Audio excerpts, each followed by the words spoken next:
Така че, без съмнение, всичко това си има причини, основание и част от тези причини са свързани с завоевателния устрем на българските племена, които благодарение на това се превръщат в важен политически играч на европейската сцена. Да, между другото, предишният ми гост в предишен епизод, Константин Голев, той говореше за това как, например, народ като печенегите, тъй като нямат тази държавническа традиция, те това съответно не създават собствена държава. Ами не само те, вижте, и много други, куманите, които са играли огромна роля в зрялото средновековие тук по нашите земи.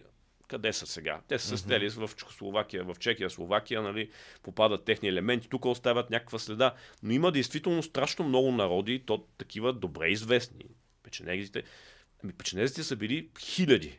Близка по едно време е седалище на Печенежко царство. Вярно, то кратко съществува, но това е несъмнен факт, че големи общности не успяват по никакъв начин да тази своя сила, която за някакъв момент са демонстрирали, да я направят устойчива и във времето да се съхранят, да създадат политически организми, държави, които да просъществуват,